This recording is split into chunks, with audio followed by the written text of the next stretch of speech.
Hello everybody, my name is Ant, and this video is a quick tip on the Puck versus OD 1v1 matchup.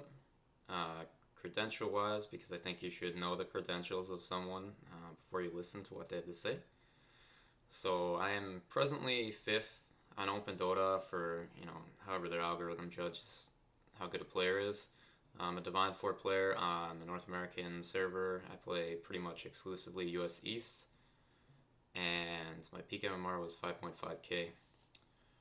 So, and then, in addition to that, I've climbed quite a bit recently, and that has been done predominantly with Puck as the hero I was playing. I have a 62.5% win rate with the hero over the past 180 games in the last 3 months. So we're going to move off of that. And this is me, and I'm going to shrink this so I can make the screen bigger. Okay.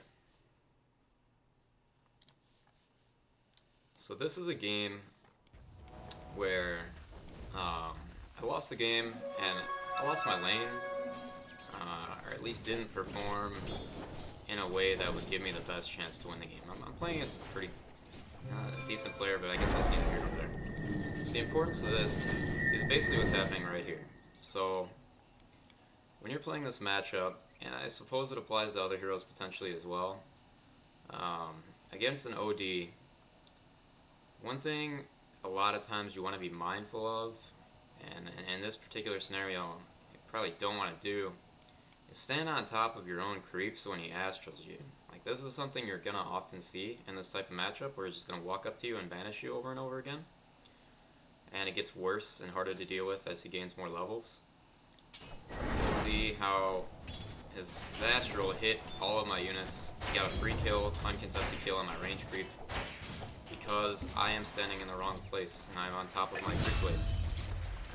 So there's a lot that you can actually do with that idea and that information, knowing that, okay, playing against an OD, a lot of times all he's gonna do is just spam astral on you over and over again. Sometimes I get over, but this is what I find the most annoying to play against, and what I've probably seen the most. And you'll see this hero a lot right now. It's a decent so-so counter to Puck, though you can definitely win the matchup as Puck as well. And you'll see him do it again. And I screwed up again. I just hadn't played. I've been playing mid much. I got up to a place where I'm usually in games with ranked players, and I'm a Divine 4 player, so they're just better than me, so I would just support them. And it's not my natural role at the moment.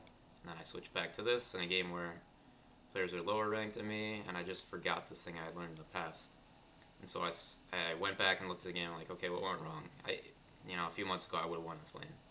And this isn't all of it, but it's a big part of it. And it's something I think probably not a lot of people are aware of. It's a pretty obscure tip. And again, you see, okay, he banishes me. I'm standing on my creep wave. So he gets 2 creeps and then dukes out and pushes out the wave because he's able to put pressure on him. And, in this lane, as the Puck, especially in the early levels, I want to pressure him out of the lane, because it gets to a certain point, it's basically impossible for me to win the lane 1v1 once he gets to level 7 or something. I don't know what you're possibly supposed to do as Puck. And so he did a good job. He definitely beat me, and right now it doesn't necessarily look like it a ton, but he's advantage on me in XP somehow, even though I had a Lich Deny at the beginning and things of that nature. So yeah, the big thing is that you're gonna have an OD likely trying to run up to you in astral. That's probably the thing you want to be thinking about the most in this matchup. Basic stuff like CSing and sending out salves and having talismans in your build. Once you've played the hero a significant amount of times, that's going to be something you completely can autopilot, hopefully. And this is the thing that I should have had on my brain, ideally, was, okay, their supports are a Wyvern and a Lina. I don't really have to worry too much about getting roamed on by them. Somewhat by the SK, but not really too much.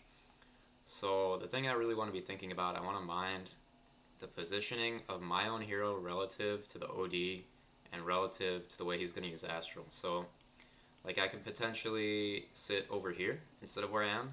I keep sitting on the creep wave, making this mistake over and over again. If I sit over here and he tries to astral me, I'm not going to be on the creep wave, and he's not going to get that free uncontested CS. He won't be able to control the lane the same way, and it's going to mix up the game more. And it's not, I don't know, you can't you don't always really want to go in with like a pure, really, really simple strategy. Like I can't say that this is gonna be the perfect way to play. Maybe sometimes you do want it to hit your creeps, but generally I've felt you don't, because he just gets too much wave control, too much easy CS, and too much easy harass on you. So you want to mind like maybe making it being out of range or making it hard for him to run up and astral you, punish him by that would leave him open for ganks or something of that nature. But basically, he wants to astral you. You want to not be on the creep wave. You want to be over here, or you want to move back when he tries to astral you, and then auto attack him after he tries to go back up again. Something of that nature. So that's my spiel, I guess. That's my little tip here. Let me know if this type of video is of any relevance or interest to you. I'm gonna make more videos, like educational type stuff and things of that nature. So any constructive criticism, if this is useful to you, or if this is too drawn out, or too much focus on a minor detail, anything of that nature, and you don't find it useful, let me know. I'm pretty much open to whatever feedback, and thanks for watching, thanks for listening, hope it helps. Bye.